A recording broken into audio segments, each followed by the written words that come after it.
Tu as l'air pleine forme. Bienvenue à nouveau dans l'émission. Merci d'avoir joué à ce jeu avec moi, mec. Tu es bon. C'est amusant de jouer avec toi. Nous devons parler de ton nouveau film, Dragons, mais tu as déjà eu une excellente année. Tu as déjà eu un film numéro 1, c'était une suite de La Proie. Oh oui, félicitations pour ça. Merci. 2025. Gerard Butler a finalement brisé le silence. À propos de 300, ces mots étaient glaçantes. Chaque jour, quelqu'un était emmené à l'hôpital. Le film a rapporté 450 millions de dollars. Mais coulisses, c'était le chaos total. Des acteurs se faisaient transpercer l'œil. Des os se brisaient pendant des scènes simples. Butler lui-même a failli ne pas survivre au tournage. Pendant 18 ans, il est resté silencieux sur ce qui s'était réellement passé. Maintenant, il raconte la vérité sur le plateau de tournage le plus dangereux de l'histoire d'Hollywood. Gerard Butler est né le 13 novembre 1969 à Paisley, Écosse. Quand il avait seulement 6 mois, ses parents ont déménagé la famille à Montréal, au Canada. Mais le déménagement n'a pas duré longtemps. Après seulement 18 mois, ses parents se sont séparés. Sa mère, Margaret, a ramené Gérard et ses frères et sœurs Écosse. Ce qui est difficile à imaginer, c'est que pendant les 14 années suivantes, Gérard n'avait aucune idée si son père était vivant ou mort. Ce silence a pris fin. Un jour où Gérard avait 16 ans. Il est temps de rentrer de l'école et son beau-père lui a simplement dit de garder sa veste. Son père était là.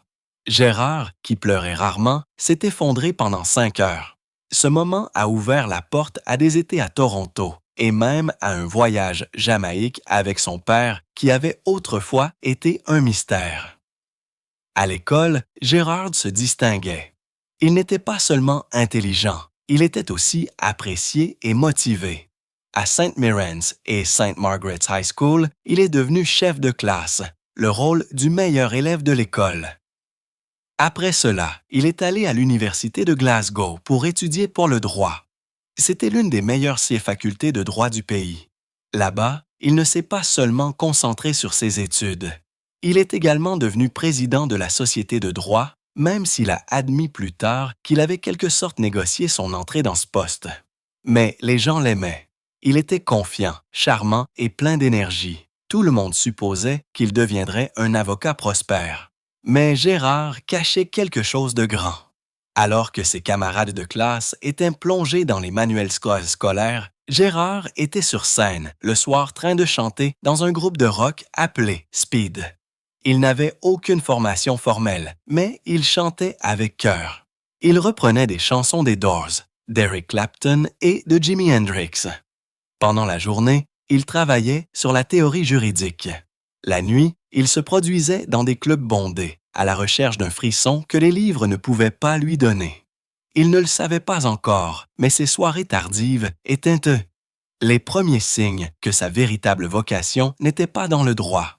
C'était dans la performance, dans l'énergie et dans l'émotion brute. Puis vint le moment qui changea tout. Il avait 27 ans et travaillait comme avocat stagiaire dans un cabinet à Édimbourg. Une semaine seulement avant d'être qualifié, il est allé au Festival d'Édimbourg et a trop bu. Le cabinet d'avocats l'a renvoyé sur le champ. À seulement 7 jours de la fin de ce qu'il avait travaillé pendant des années à construire, tout était parti. Mais ce moment douloureux a peut-être sauvé sa vie. Gérard a dit plus tard que s'il était resté dans le droit, il ne pensait pas qu'il aurait survécu. Sa consommation d'alcool était devenue dangereuse. Il buvait jusqu'à ne plus se souvenir de ce qu'il avait fait. Il a admis qu'il était sur une voie d'autodestruction. Après le licenciement, il a complètement arrêté l'alcool et a déménagé à Londres. Une fois à Londres, la réalité l'a frappé de plein fouet. Il devait prendre n'importe quel emploi qu'il pouvait trouver. Il a fait le serveur et a dû gérer des clients impolis. Il a travaillé dans le télémarketing, appelant des inconnus et les suppliant d'acheter des choses qu'ils ne voulaient pas. Mais le travail le plus étrange de tous était de vendre des jouets dans la rue. Il se tenait sur des étals de marché, montrant aux enfants comment utiliser les jouets, espérant que leurs parents achèteraient. Il survivait à peine.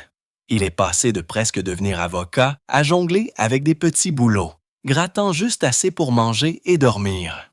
C'était épuisant et déprimant, mais il a continué. Chaque emploi ressemblait à une impasse, mais cela le rendait aussi plus dur. Puis, quelque chose d'inattendu s'est produit. Il a rencontré quelqu'un qu'il connaissait du Scottish Youth Theatre. Elle était maintenant directrice de casting. Non seulement ils se sont reconnectés, mais ils ont commencé à sortir ensemble. Elle lui a donné un emploi comme son assistant. Cela signifiait qu'il était assis aux auditions, aidant les acteurs à obtenir des rôles tout essayant lui-même d'obtenir un. C'était un sentiment étrange. Il était si proche de la chose qu'il voulait, mais pas assez proche. Il regardait les gens auditionner tous les jours. Certains étaient excellents, certains étaient horribles. Il a vu tout le processus de l'intérieur. Et chaque fois qu'il distribuait un script ou programmait une réunion, il pensait que ça pourrait être moi.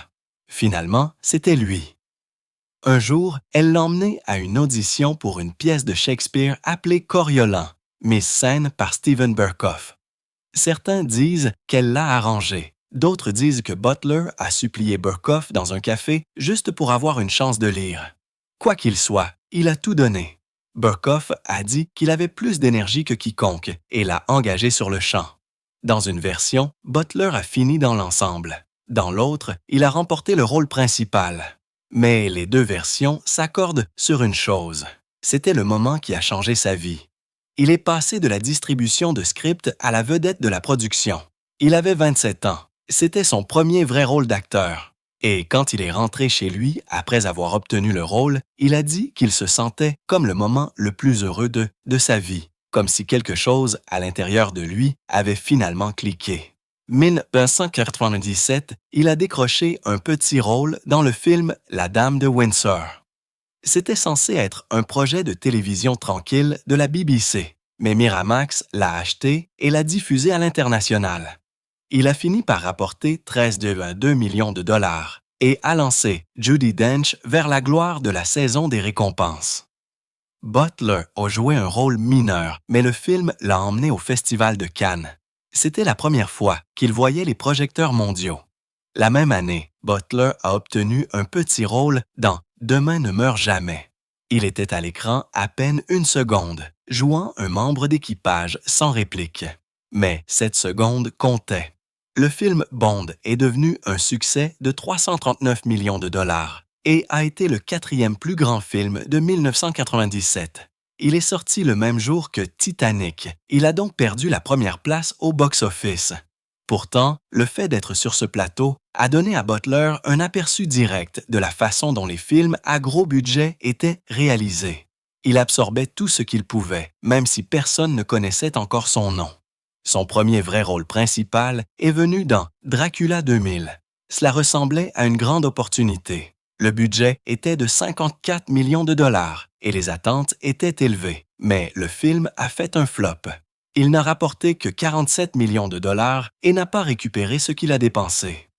Butler, cependant, a laissé sa marque. Même sous le maquillage de vampire, son accent écossais transparaissait. Au lieu de nuire au rôle, cela a rendu son Dracula différent, plus brut, plus réel. Il s'était musclé pour le rôle et a montré qu'il pouvait se transformer physiquement, ce qui allait devenir sa signature dans les rôles d'action ultérieurs. Peu de temps après, il a joué dans la mini-série Attila le Hun. Elle a duré près de 3 heures et a donné à Butler la chance de montrer plus que de l'horreur ou des muscles. Il a joué un guerrier légendaire dans des scènes de bataille et un drame intense. Le projet a montré à Hollywood qu'il pouvait gérer des rôles plus importants. Tout a changé quand il a eu 30 ans. C'est à ce moment-là qu'il a déménagé à Los Angeles. Il est né le 13 novembre 1969. C'était donc fin 1999 quand il a fait le saut. Il n'avait rien de prévu, pas d'économie et pas de plan de secours. À Londres, il avait fait le serveur, travaillé dans des centres d'appel et même fait des démonstrations de jouets dans des foires. Il a admis plus tard qu'au début, il voulait juste être célèbre, mais il est arrivé exactement au bon moment. Hollywood recherchait des acteurs forts et dramatiques qui ne ressemblaient pas à des stars de cinéma typiques. Butler correspondait à ce moment. Moins d'un an après son déménagement, il a décroché 4 rôles majeurs. Il était dans Dracula 2000, Lara Croft, Tomb Raider, Le berceau de la vie, Dear Frankie et Le fantôme de l'opéra. C'était une ascension rapide pour quelqu'un qui n'avait fait du théâtre que quelques années auparavant. Même si Dracula 2000 avait échoué au box-office, il a montré au studio que Butler pouvait mener un film, et c'est tout ce qu'ils avaient besoin de voir. Pendant le tournage de Lara Croft, Tomb Raider, Le berceau de la vie 2003, Gerard Butler s'est retrouvé dans un moment qui aurait pu se terminer désastre. Il était suspendu la tête bas, répétant une scène d'action quand il a dû tirer avec un pistolet à blanc. Le problème était qu'il n'avait aucun contrôle sur l'endroit où le pistolet pointait. Il a tiré à l'aveugle. L'une des balles a manqué de peu le visage d'Angelina Jolie. Des années plus tard, il a admis que tout aurait pu très mal tourner. Il a dit que c'était fou. Même avec toutes les règles de sécurité sur le plateau, les choses peuvent toujours mal tourner.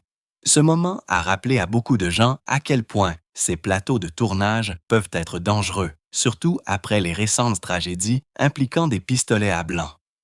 1 an plus tard, Butler a fait un saut que personne n'attendait. Il est devenu le fantôme dans Le fantôme de l'opéra. Ce n'était pas censé être lui. Le studio voulait d'abord Hugh Jackman, mais Jackman travaillait déjà sur Van Helsing, alors le réalisateur Joel Schumacher a cherché ailleurs. Il avait vu Butler dans Dracula 2000 et quelque chose a cliqué. Butler n'était pas un chanteur formé. Il ne s'était produit qu'avec un groupe de rock auparavant, mais il s'est entraîné dur et a surpris tout le monde quand il a chanté The Music of the Night pour la première fois. Même Andrew Lloyd Webber a été impressionné. Le film a rapporté plus de 154 millions de dollars dans le monde entier. Il a obtenu 3 nominations aux Oscars, 3 nominations aux Golden Globes et Butler a été nominé pour un Satellite Award. Les critiques ne l'ont pas aimé. Rotten Tomatoes ne lui a donné que 33%, mais les gens ordinaires n'étaient pas d'accord. Plus de 250 000 fans l'ont noté 84% sur le Popcorn Meter. Webber a dit plus tard que le film était une version extraordinairement bonne du spectacle sur scène. La même année, Butler a montré une autre facette de lui-même. Il a joué un rôle calme et émotionnel dans Dear Frankie, un petit drame écossais. Il a joué un étranger qui prétendait être le père disparu d'un garçon sourd. C'était un film lent et tendre, très différent de ses rôles précédents. Il ne s'est battu avec personne. Il n'a pas crié ni hurlé. Il s'est simplement connecté avec un jeune garçon à travers des livres sur la mer et des histoires sur le soccer. Emily Mortimer a joué la mère. Le film n'était pas tape à l'œil, mais il a marqué les gens. À la fin, le personnage de Butler rend l'argent qu'il a reçu, montrant qu'il se souciait vraiment de lui. Il a remporté le Capri Breakout Actor Award et a prouvé qu'il pouvait faire plus que de l'action ou de l'horreur. Le film a obtenu une note de 7,7 sur 10 sur IMDb sur la base de plus de 23 000 votes. L'ascension de Butler ne sortait pas de nulle part. 2000, il a décroché 2 rôles clés qui l'ont mis sur la bonne voie. L'un était Attila le Hun, une mini-série où il jouait Attila le Hun. Les producteurs voulaient d'abord quelqu'un de plus célèbre, mais il revenait toujours à Butler. L'autre était Dracula 2000, où il a fait pression pour obtenir le rôle principal. Il a également eu de petites mais importantes apparitions plus tôt, comme dans Demain ne meurt jamais, 1997. Et pendant le tournage de La Dame de Windsor, il a sauvé un jeune garçon de la noyade. Pour cela, il a reçu un certificat de bravoure de la Royal Humane Society. Lentement, il se faisait un nom. 2005, les fans parlaient de lui ligne, partageant ses clips et ses interviews. Puis vint le tournant. ChatGPT a dit que Gerard Butler n'a pas seulement joué le roi Léonidas, il l'est devenu. Mais ce que la plupart des gens ne réalisent pas, c'est à quel point ce voyage était étrange, épuisant et révolutionnaire. Tout le film 300 a été tourné seulement 60 jours à l'intérieur des Ice Storm Studios de Montréal, qui n'existent même plus, pas sur de vraies montagnes ou des champs de bataille, juste des écrans bleus. Presque toutes les scènes étaient fausses. Une seule prise de vue avec des chevaux traversant un champ a été faite à l'extérieur. Tout le reste, murs, ciel, sang, armée, a été ajouté plus tard. L'équipe a utilisé du bleu au lieu du vert parce que cela fonctionnait mieux avec les capes rouges des Spartiates. Cela peut sembler une petite chose, mais cela a tout changé. Sur les minces 523 plans du film, plus de 130 utilisaient des effets visuels. Cela représente 8631 éléments d'effets visuels distincts, réalisés par 10 sociétés différentes sur une année entière. Le film a été tourné dans l'ordre, ce qui est rare, mais même cela n'a pas beaucoup aidé quand les acteurs n'avaient rien autour d'eux que du vide. Gerard Butler a dit plus tard qu'il se sentait complètement déconnecté parce qu'il n'y avait rien à regarder, rien à réagir. Juste un autre acteur devant lui et une mer de bleu derrière. Cette déconnexion mentale est l'une des raisons pour lesquelles ils ont fait venir Tim Connelly. Il n'était pas seulement une doublure cascade. Il a entraîné Butler, a fait ses scènes dangereuses et a également joué le père de Léonidas dans le flashback. Ce n'était pas prévu comme une grande déclaration, mais c'est devenu quelque chose de symbolique. Connelly a façonné le guerrier spartiate coulisse, puis s'est avancé devant la caméra comme celui qui l'a créé dans l'histoire. C'est devenu un étrange mélange de vie réelle et de fiction. Butler s'est réellement blessé pendant le tournage. Il s'est déchiré un tendon au bras et a développé une chute du pied, ce qui a rendu l'aide de Connelly encore plus importante. Il est rare à Hollywood qu'un personnage de père soit à la fois un protecteur et un entraîneur dans la vie réelle. Il y a un autre détail dans le film que les gens manquent. Le panache sur le casque de Léonidas. Les vrais Spartiates portaient tous des panaches. Mais Zack Snyder a pris une décision audacieuse. Il a donné le panache noir uniquement à Léonidas. Dans les scènes avec des centaines de soldats qui s'affrontent, il était facile de repérer le roi. Vos yeux étaient toujours attirés par lui. Ce panache est devenu une sorte de narrateur silencieux. Il vous guidait à travers le chaos. Il a également aidé pendant le montage parce que les batailles n'étaient pas réelles. La plupart de l'armée était numérique, mais le panache a donné à l'équipe quelque chose de solide à suivre, quelque chose qui reliait chaque plan. Aujourd'hui, les casques de réplique avec le panache noir se vendent encore ligne. C'est plus qu'un accessoire maintenant. C'est un morceau d'histoire cinématographique. L'entraînement qui a transformé Gerard Butler, roi Léonidas, ne venait pas d'un entraîneur hollywoodien typique. Il a été créé par Mark Twight, un alpiniste qui traitait les acteurs comme s'ils se préparaient pour une mission de vie ou de mort. L'entraînement a duré 4 mois complets. Ce n'était pas une préparation rapide et sur toutes les personnes impliquées, seulement 17 personnes ont réussi le test final. C'était seulement la moitié de l'équipe. Twight ne s'est pas contenté de les pousser fort. Il a regardé chaque répétition, chaque mouvement. Si ce n'était pas parfait, cela ne comptait pas. Certains acteurs étaient tellement décontenancés par la pression qu'ils ont fait moins bien performer. C'était une guerre mentale, pas seulement un entraînement. Son objectif était de construire la confiance entre les acteurs et de s'assurer que cela se voyait à l'écran. Le test final s'appelait l'entraînement 300 et il était brutal. 25 tractions pour commencer, puis 50 soulevés de terre avec 135 libelles. Ensuite, 50 pompes, 50 sauts d'une boîte sur une plateforme de 2 pieds, 50 essuie-glaces au sol, 50 épaulés jetés avec une kettlebell de 36 libelles et encore 25 tractions pour se terminer. Pas de vrai repos entre les deux. Il a fallu à certaines personnes seulement 15 minutes, à d'autres jusqu'à 45, mais chaque tour devait être terminé une seule fois. C'est de là que vient le nom. 300 répétitions au total. Ce que la plupart des gens ne savent pas, c'est que ce n'était pas une routine quotidienne. C'était un défi ponctuel pour prouver qui était prêt, et cela a fonctionné. Ce poids. De soulever de terre peut sembler facile, mais après avoir fait plus de 200 répétitions, cela devient quelque chose de complètement différent. Un mur que tout le monde ne pouvait pas franchir. Et voici la partie folle. La plupart du temps, il ne répétait jamais un seul entraînement. Dwight changeait tout tous les jours. Les routines étaient aléatoires exprès. Les acteurs n'ont jamais pu s'installer. Un jour, il retournait des pneus. Le lendemain, il soulevait jusqu'à l'échec avec des kettlebells de 50 platebois. Pas de modèle, pas de zone de confort. L'idée était de maintenir le corps choqué et mode survie. C'est ainsi qu'ils ont changé rapidement. La tension mentale faisait partie. Quand vous ne savez pas ce qui va arriver, vous ne pouvez pas vous préparer. Cette imprévisibilité a fait l'un des programmes de remise forme les plus extrêmes jamais utilisés à Hollywood et il a influencé les styles d'entraînement modernes pendant des années.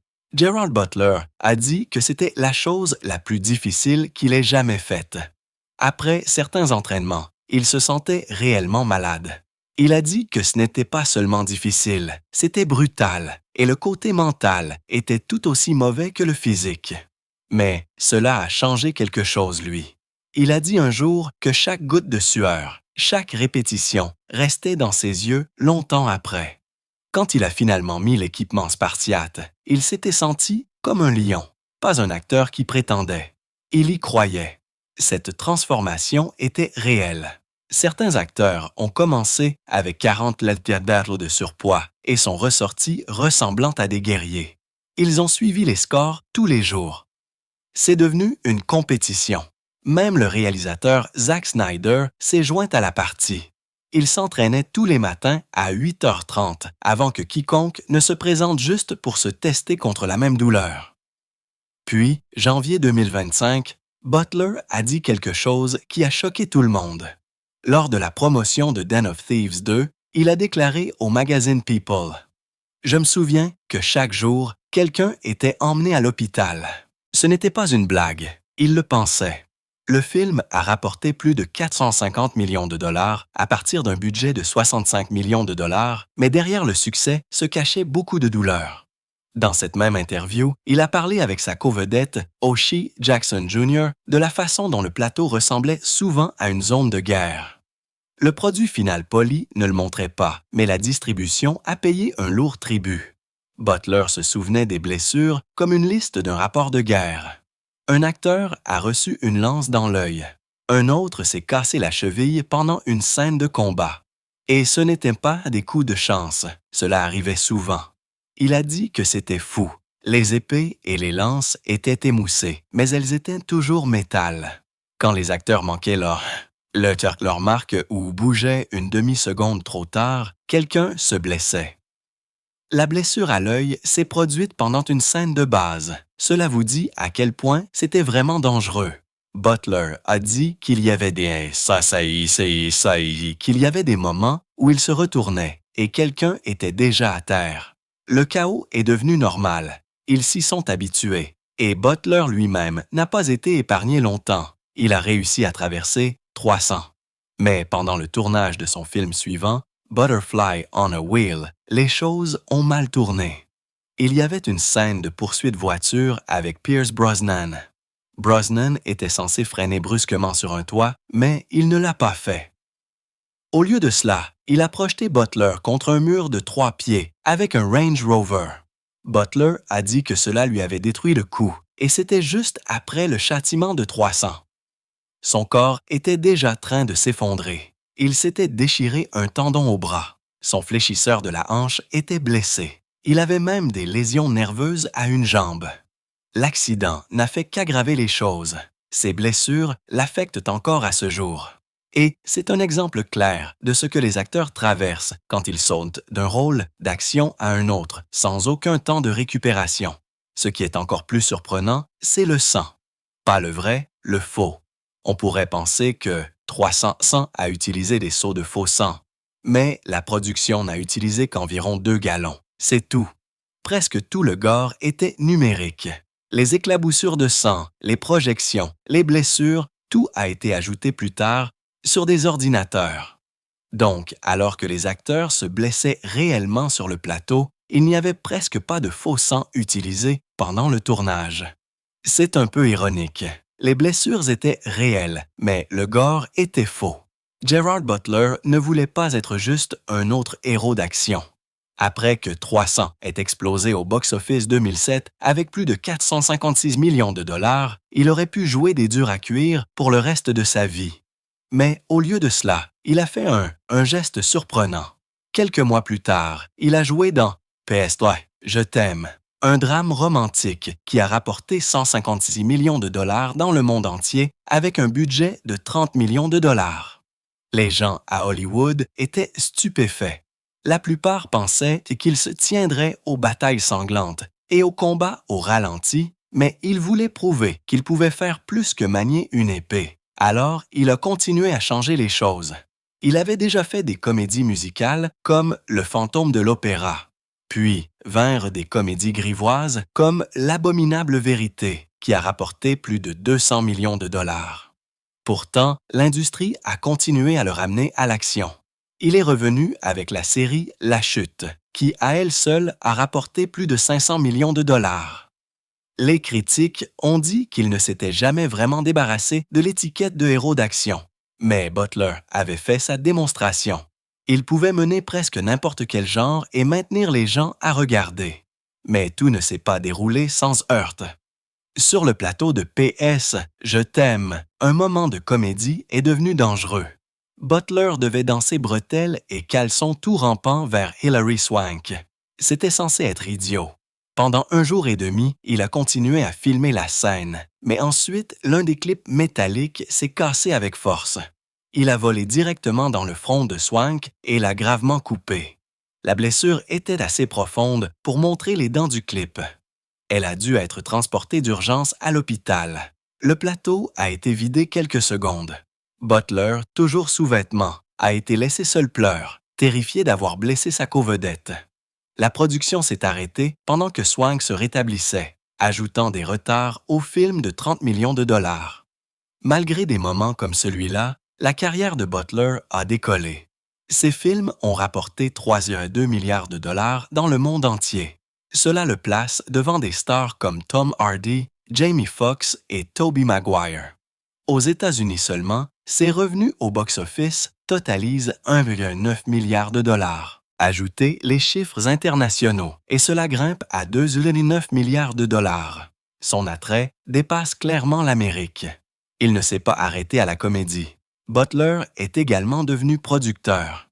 Il a aidé à faire Que justice soit faite et plusieurs films de La Chute qui lui ont donné plus de contrôle et plus d'argent. Son instinct a porté ses fruits. La Proie a rapporté suffisamment pour lancer une franchise. Le deuxième film a rapporté plus de 50 millions de dollars avec un budget de 40 millions de dollars. Ces projets ne plaisent peut-être pas toujours aux critiques, mais ils rapportent régulièrement de l'argent. L'une de ses victoires, les plus inattendues, est venue grâce à l'animation. 2010,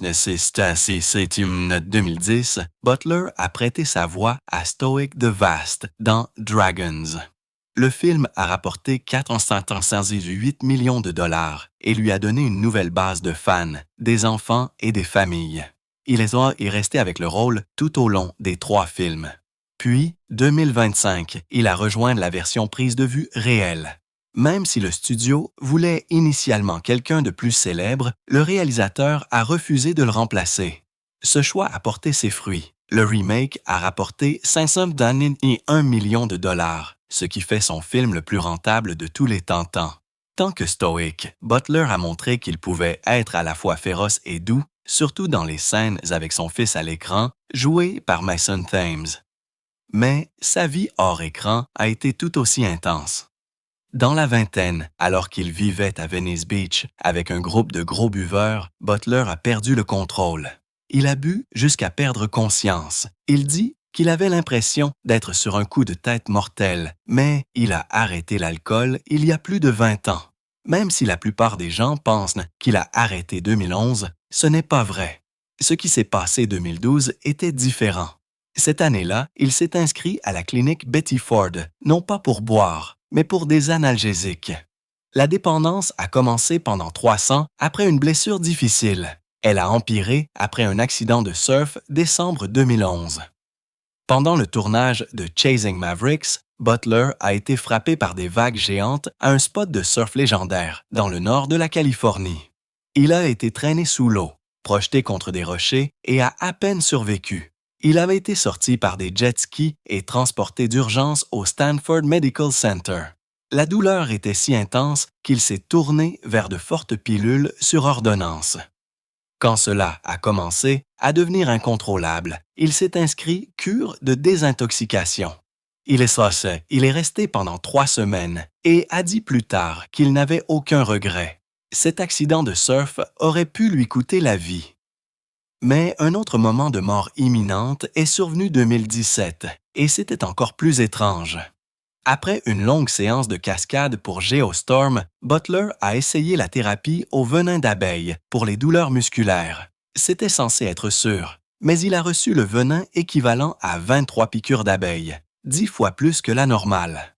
Sa gorge s'est fermée, son cœur s'est emballé. Il a enflé et est entré état de choc. Il a dû être hospitalisé. 4 jours plus tard, il a recommencé avec une dose plus faible et a eu la même réaction. Il était de retour à l'hôpital. Même Jeff Goldblum lui a dit que c'était fou. Puis vint le feu. Novembre 2018, le feu de Woolsey a balayé le comté de Los Angeles. Butler a dû évacuer. Quand il est revenu, le 11 novembre, sa maison de Malibu avait disparu. Tout a été brûlé. Seules des pièces métalliques et des cendres sont restées. Il a publié une photo de lui debout dans les ruines. De la fumée s'élevait encore derrière lui. Il a simplement dit « Bienvenue chez moi à Malibu ». Wow! L'incendie a détruit plus de 1600 bâtiments et brûlé près de 97 000 acres. 1 an plus tard, sa maison n'avait toujours pas été reconstruite. Malgré tout, Butler n'a jamais cessé d'aider les autres. 2010, il a remis un prix au fondateur de Mary's Mills. Depuis lors, il a été l'un des plus fervents partisans de l'organisme de bienfaisance. Il ne se contente pas de donner de l'argent. Il est allé au Libéria et Haïti à aider à cuisiner des repas et à donner des cours. Aujourd'hui, l'organisme de bienfaisance nourrit 2 millions d'enfants chaque jour d'école dans 19 pays. 2020, il a reçu le prix honorifique Cinema for Peace à Berlin, rejoignant des noms comme Leonardo DiCaprio et George Clooney. Mais sa vie amoureuse a été plus compliquée. Depuis 2014, il entretient une relation intermittente avec la décoratrice d'intérieur Morgan Brown. Ils se sont séparés 2 fois, une fois 2016 et une autre 2020. 2022, ils se sont remis ensemble. Butler a dit un jour qu'il voulait se caser avant l'âge de 50 ans et fonder une famille. Maintenant, à 55 ans, il ne l'a toujours pas demandé mariage. Morgan, maintenant âgée de 54 ans, aurait assez d'attendre.